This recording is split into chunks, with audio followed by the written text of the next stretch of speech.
I spoke to TFC fans this weekend, right, and they were happy they lost, which is a really sad indictment, right, of a fan base and a team when you want to see a team lose, because they were saying, if they did find a way to somehow sneak into the playoffs, that would cover up so many of the deficiencies of this club. They didn't, obviously, losing in the best TFC way possible, right, in the 93rd minute against Inter Miami, having contained Miami pretty well in that match. But I thought Toronto overall made their opponents feel really comfortable. Not since the CSA hired reggae bands and steel drums and Bob Marley impersonators for Jamaica's visit to Varsity Stadium, as an opponent felt so warmly welcomed in Toronto against the Toronto team.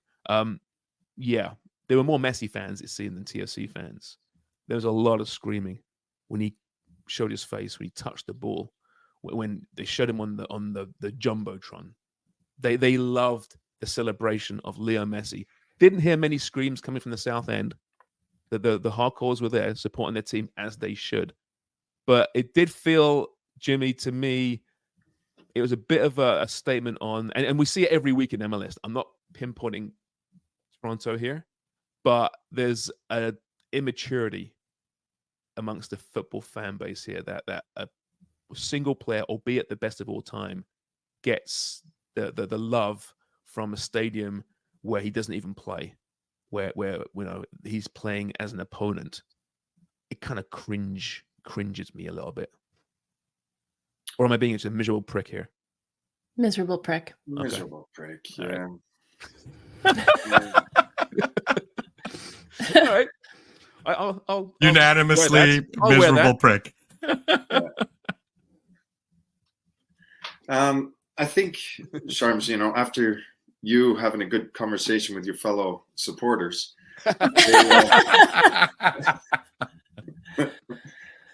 no, it's what you expect. It's people wanting to see one of the best players in the world. Well, probably the best player in the world, and he's fortunate enough to grace the pitch at Toronto FC. I think there was a lot of young fans that were there, and I know there was a lot of kids that were there, even from my son's soccer team, who just support Messi. Are they Inter Miami fans? Yeah, they like the club, but they more so support it because Messi is there. And if you've got an opportunity to see him play live, that's where all these fans are coming from. They're all coming out of the woodworks to watch him. And secretly, are they TFC fans? Yeah, the majority probably are TFC fans. They're from Toronto. They support Major League Soccer, but it was a chance to go see one of the GOATs in world football. So that's what you ended up seeing. And I understand there was a lot of fans that were frustrated. The diehard fans were frustrated looking around, seeing so many pink jerseys and supporting Messi. But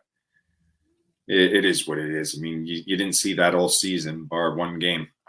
So yeah, just you gotta live with it. I know, but I mean, listen, Dubs, if that's true, right? And a bunch of those Messi fanboys and girls were actually TFC fans, generally speaking, but not for that game. I'm not having that at all. I'm sorry.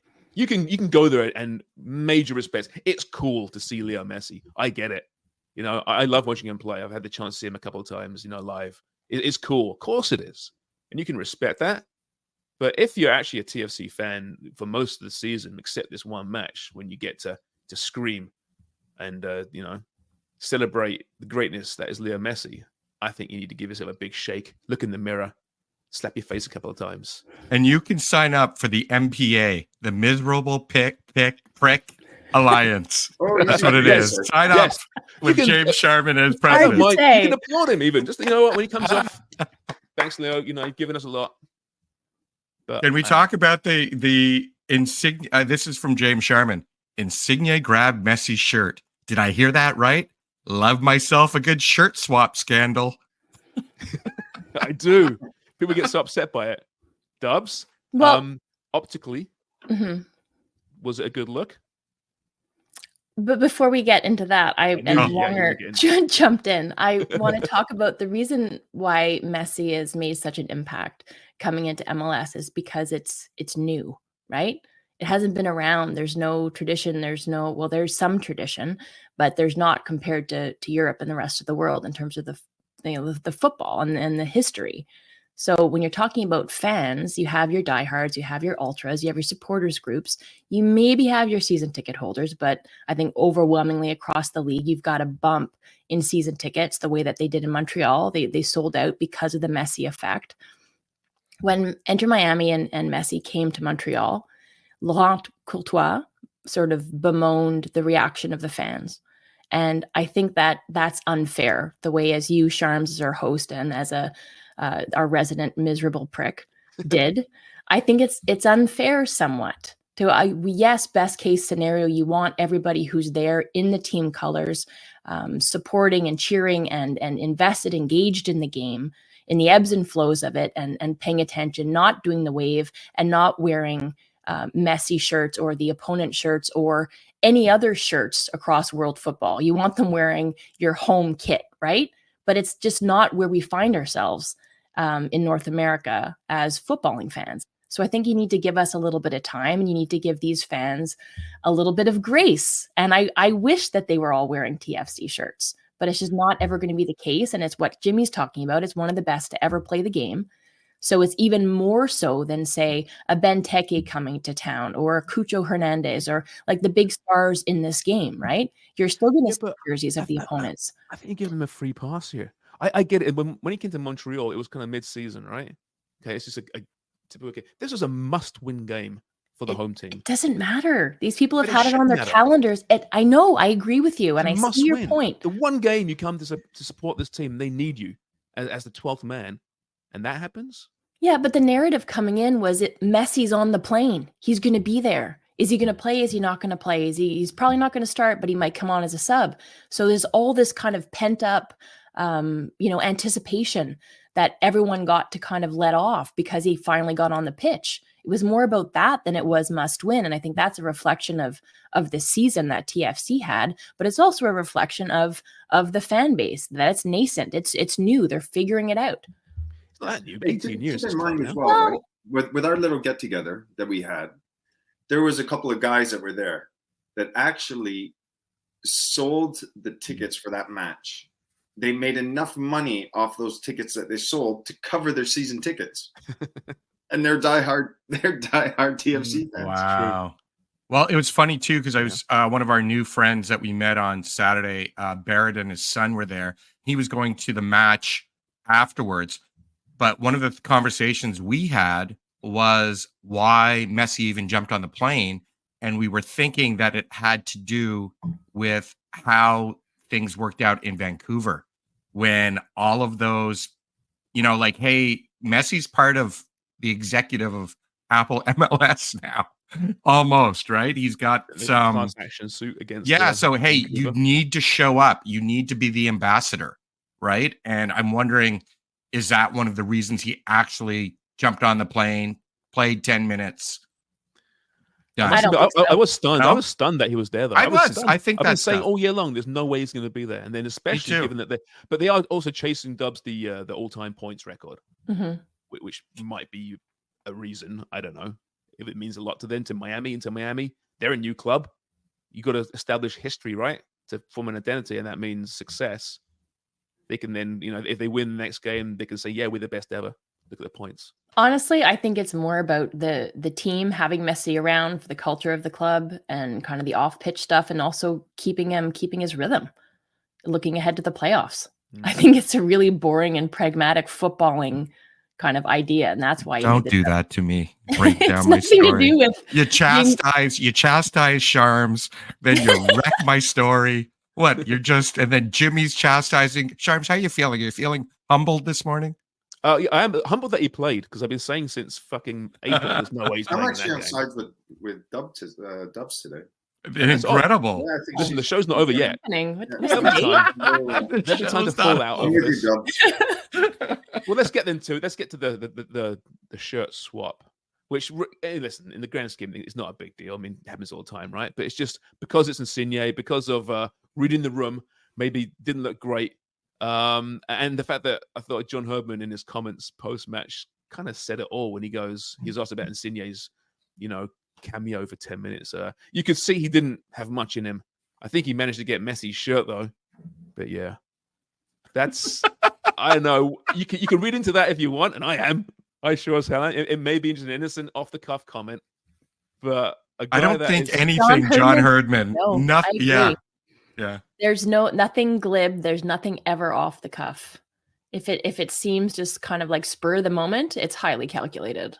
Especially he had at least an hour to figure out, like the word is that Insigne was talking to Messi in the tunnel. Like, he had this all wrapped up, ready to say. It was, maybe in the prompter, if there is a prompter at TFC. Where should I put the media. pause? Should I put it before? Should I put it after? Yeah, exactly. Exactly. There just doesn't seem too much self-awareness around Lorenzo Insigne, Jimmy. Given his season in his head, he comes on for 10 minutes, does nothing, and he's a guy that gets the GOAT's shirt, whereas his captain busts his ass for 90 minutes, running around the pitch, doing all he can to save this season. And no, you're not getting Messi's shirt. I'm going to get Messi's shirt. Is it just being blown out of proportion? It's just a shirt swap after all, or can you read more into that because it's Insigne? I think if the effort that he made to get to Messi and swap the jersey, if he actually did that during the season, I think the season would be completely different. Honestly, it's brutal. It's brutal. I think everybody's just sick of this guy now. It's an absolute disaster. Nobody wants him here. Everybody wants him to leave. I hope the club figures something out because they have to get him out. It's toxic. It really is. It's terrible. You can't perform, but you'll come on for 10 minutes because you want to go swap a jersey. He did absolutely nothing when he came on. I'm over him. I think everybody is. We're just tired. We're sick and tired of talking about this guy. We're tired of watching him try to play. He can't even finish 90 minutes. It's disgusting. It is absolutely terrible. Are you better off just eating the money? I'm not sure how the buyout situation works in MLS, so we'll find that out exactly. But you're better off just, eating that money and getting rid of him, Dubs, because that means his mere presence at the club is so negative right now. It's drawing away that you're better off just having to take this massive financial blow to get him off your books. I think so. I mean, there's precedent for it if you're MLSE, right? I mean, this is a significant amount of cash, right? If you're eating money, it's not a money appetizer, it's a money main course, right? Like it's a shit ton of money. And it's a long time, right? It's summer 2026. Yeah. But like it always comes down halfway to through the season 2026, by the way. Right. Yeah. Well, that's nice little for him to have that option so he can just join a new European team, right? It's ridiculous. Oh my God. But it comes down to like we're talking about you're going to eat the money or you're not, or you're going to fast. But like it's always about like who wields the power, right? In this setup, is it the sporting director, is it the manager, or is it the DPs? And I think right now, who wields the power? It's Insigne and Bernadeschi. And I think Herdman is a bit part player in all of this, unfortunately. How can you have two players with that much power, Jimmy? I mean, I'm sure it happens in football with big names, but if you're a strong club, you can't allow that. You need a manager that's got a presence, that can stand up and doesn't give a shit who they are or what their background is, where they're from, that can handle those characters. And I don't think we got a manager that can handle that. I think he's just a bit starstruck at times when he probably speaks to Insigne and Bernadeschi. But you need a manager that's in there right now, putting them in their place. And they need to be told, you're not performing. If you're not performing, sit on the bench. Maybe somebody who doesn't blow smoke, Jimmy? Yeah, somebody like that. Didn't they I'm have wondering that in Bob Bradley though last year? I know Oh it was my a God. terrible season, but I mean, I think Bob Bradley would have stood up to them. And what happened to him? He got forced out. Right? If you're John Herdman, you're thinking, man, these guys have so much power. If I do stand up to them, I'm the next guy gone. Well, he's going to be gone probably anyways after this shit season he's just had. You think so? Well, probably. Well, I mean, look, you don't win a Canadian championship. You didn't make playoffs. You got this thing that's hovering over your head where you probably could get suspended relatively soon once the investigation comes back from FIFA or whoever, this Canadian Soccer Association, or the third party. So do you not want to go out at least having a little go and a little pop at people? I would. I would. Take some people down with you for sure. I was going to throw out the only way I could see them getting rid of Insigne is if Insigne wants to play a lot and continue playing. If he thinks his career is over, and I go back to a scene in the movie Moneyball, the baseball movie, where David Justice isn't really playing the way Billy Beane wants him to.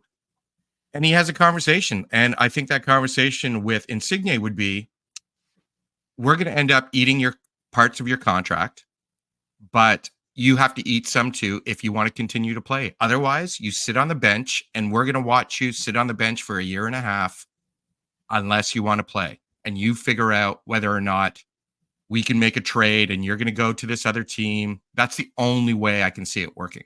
Because if he still wants to play, sitting on the bench is a threat. Letting him languish on a bench is, on an ego level, a threat. If he's done, then he's just, why not? Hanging out in Toronto, hanging out on an island in Ibiza, and, doesn't even show up. Yeah. With a even though it's, yeah. It's well, what do you think, though? Like, is that the only way they can get rid of him? Who's got the strong hand to do that? Like Jimmy said, right now they run the show. It seems. Who's got? Maybe it's Seba. If I'm the manager, I wouldn't have played him. I would not have played him. I would have put him on the bench and go train with the reserves. Mm-hmm. Go train with the reserves. Don't even come into training. Stay at home.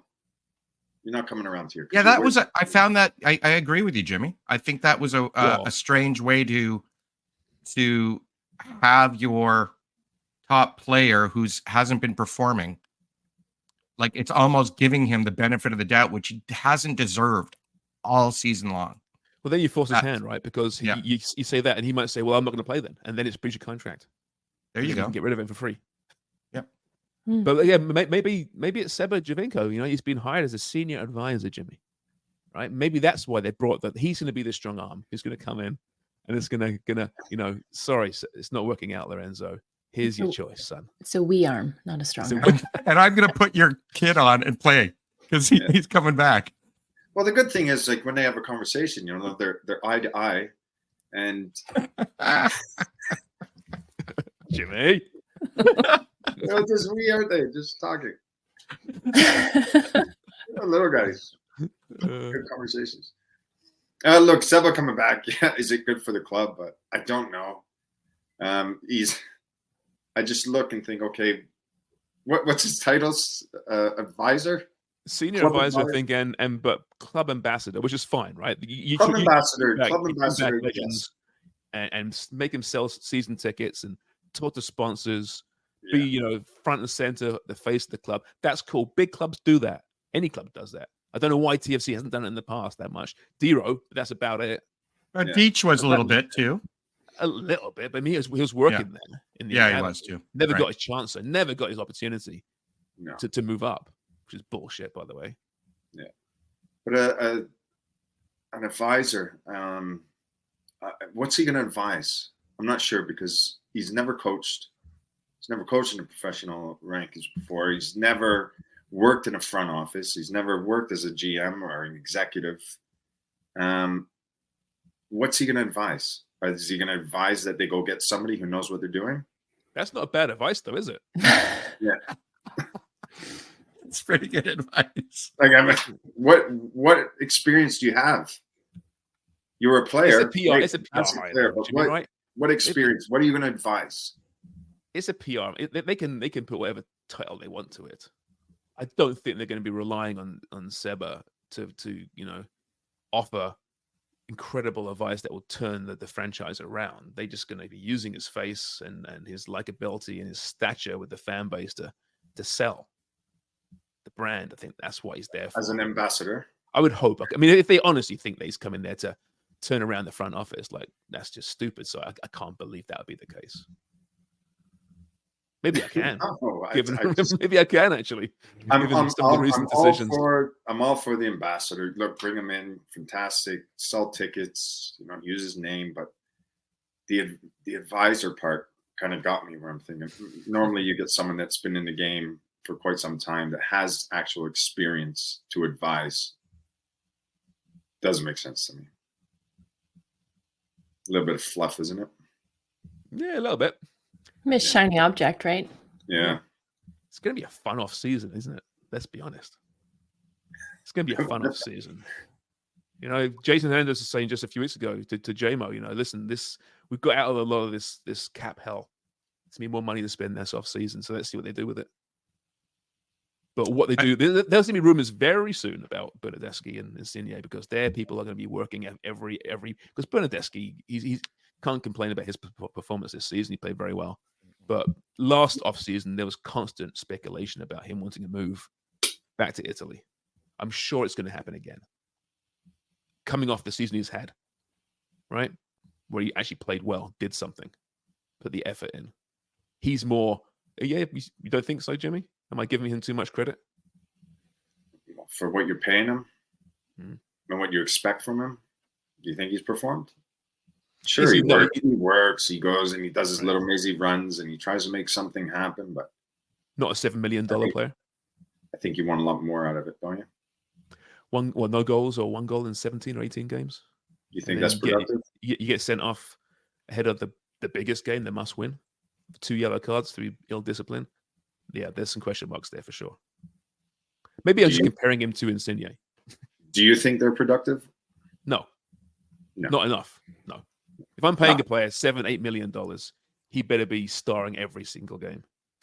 Yeah, exactly. So I think that's the problem with the club right now. It's trying to cover so much up, you know. We're trying to find the bright spots. Bullshit. It was a shit season. I'm sorry. It was absolutely terrible season. The players that you brought in, not good enough. Your manager is not good enough. Got found out this season. I'm sorry. He got found out. Wasn't good. Last year, you had 15 games to evaluate. That's what you wanted. Then you go into preseason. You've got the players that you wanted to come in. Things were rosy at the beginning, weren't they? We heard all the key words. Things were nice. And now you don't win a Canadian championship. You don't make the playoffs. Your top players aren't performing. It was a disaster of a season for me as a TFC fan. Disaster. And his last post game, it was all the key words. It was all the stuff that I actually learned on my pro license. It was. We're going to reevaluate. We need to overlook, and we need to figure out what we're going to do. We need to evaluate what's happening. And it's all the trigger words that you get told on your pro license and coach and education. It's all bullshit. We need to reflect. We need to reflect. I had to do a reflection after everything that I did in my pro license. I had to go to Celtic. I had to go to like PSV or like all these clubs, and you had to reflect after everything that we did. Now I'm hearing we need to reflect. We need to evaluate. Like all this stuff that you hear in your coaching courses. It's all fluff. It's a shit season. Wasn't good enough. I don't think he's a great manager. Didn't get the best out of the players. Club's in a terrible, terrible place right now. Dubs, you thought you had it better in Montreal. I know. Things are looking up. No, it's shocking. For this club, this organization, they need to look at it hard for me, inside and out. I think they need individuals in there that want success. There's too many friends in there. There's too much buddies. You know, we look after each other. You need individuals that are going to go in there, and you don't have to be friends. You've got to get a job done. You want success, you want to win. Bring people in that want success, that want to win. Let them do their jobs. Right now, it's everybody's looking after each other. Everything's rosy. It's okay, guys. Bring in some more people. Bring in Seba. We'll bring in Seba. He's going to be our ambassador and an advisor as well. Fucking get somebody that can do the job. Honestly, get somebody that can do the job and bring success back to this club and put it where it needs to be. The biggest club in the country. Sorry, Dubs, but it's a fact. Do you think Keith Pelly understands that? I hope he does.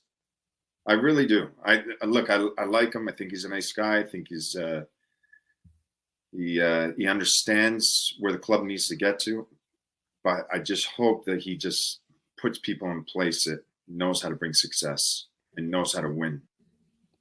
Do you think they need another president to run the football side of things? No, I don't think you need a president. You don't? No. So what should the structure be there then?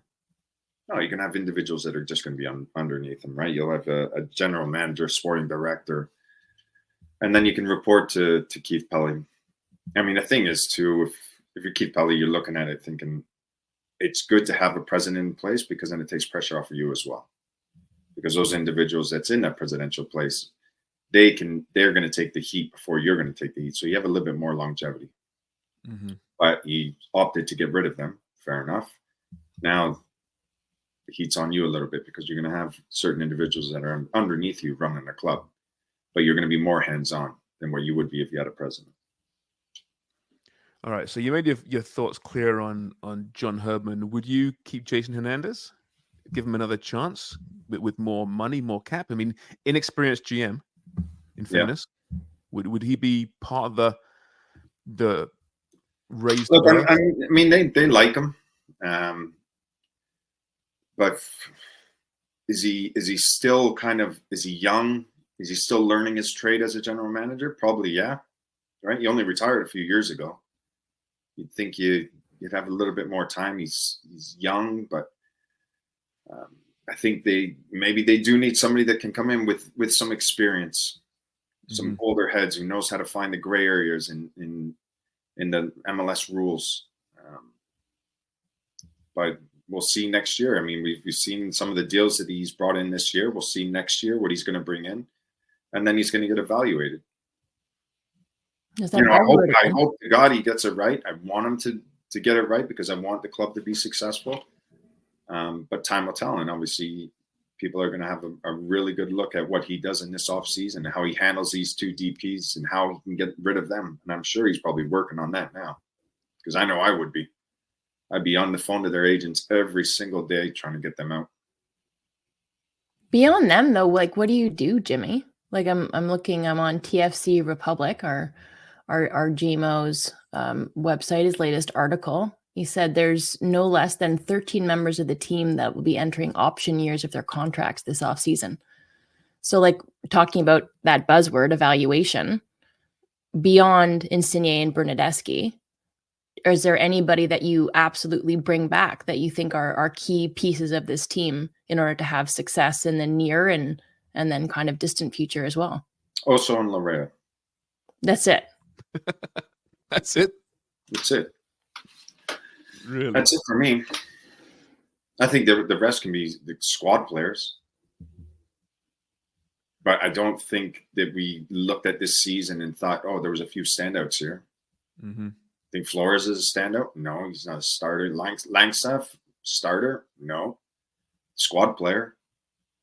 You want to win a championship. You need players that are going to come in here that are hungry, that can make a difference. And I don't think we have players that can make a difference. Yeah, I thought Derek Etienne Jr. Had a pretty good season when he came over. Is he a starter in a championship winning team? That's debatable. Yeah. Right? Sean Johnson, good. I think he's someone that you'd keep around, is he not? Yeah, you keep Sean. Yeah. What about some of the Canadian kids? So I feel bad for these guys because they've broken through during this era where the teams come close to hitting rock bottom for a couple of seasons now. It's as you guys know better than me, that's a tough place for a young player to break through in, right? On a poor team with bullshit around the club continuously. It can't be easy, right? So you look at a DeAndre Kerr, some of these younger players. I'm having a complete brain cramp here. Cozy Thompson, for example. Are they players you have to stick with? They're homegrown players, right? They've shown flashes what they can do. Do you want to see them in a stable environment with a well-balanced squad to see what they can do before you cut ties? We saw them dump Marshall Ruddy earlier this season, which is a real shame. You understand why they did it, but it's a real shame. A guy with major potential. And if I could just jump in on Marshall Ruddy, like arriving to me, he looked like defensively he was going to be a bit of a liability, but he's just grown seemingly game on game on game So there's a lot to like about Marshall Reddy, and it seems like TFC unloaded him prematurely, which this podcast is familiar with.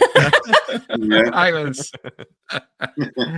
There's also that, Sharms brought it up last week, but I also think of the talent that is flourishing at other teams that were Toronto talent at one point. Oh, there's so many. From Jason Russell-Rowe to the Shaft in Nashville to Ruddy in Montreal. Like, I'm sitting there going, there's probably a few more, and I know that's Bradley. And so this is where, as much as Herdman, we know how Jimmy feels, but what is he stuck with? And I don't want to go down, maybe that's a whole other pod, but I also go, that legacy that Bradley created with the overpay, with all this, getting rid of all these young Canadians too, which sucks because that's great to build a team around in Toronto. How much is that? Could anyone have been successful with the year and the players that you have this year? That's the only thing I think I have to say, hey, was it always going to be a shite year? It's a valid point, I think, because they couldn't improve the squad to the extent they needed to because of the cap restrictions. Let me ask you guys, right? And I want you guys to tell me. You watch the games, you see them play. What's their identity? What's their philosophy? What style of play would you say Toronto FC plays? What is it? They lose. Please tell me. They kick the ball down that way and then that way. No, if you watch them, what are they doing?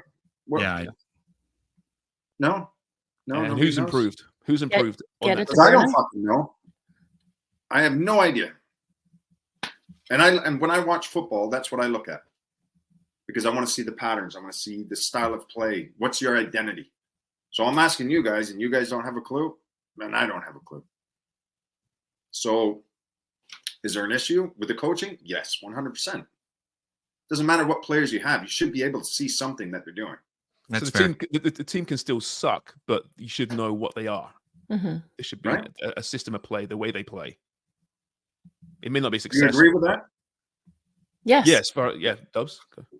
No, I was just going to say I totally agree, and that was the issue in Montreal with Courtois. Was we heard ad nauseum that they were going to play this expansive brand of football that was going to be Wilfred Nancy kind of 2.0 or light, and then you never really saw it. It was talked about, but then it never was really put into play. And then this last run prior to that defeat to Charlotte is they were able to pick up results, but they were doing it with an underlying performance that had a clear identity.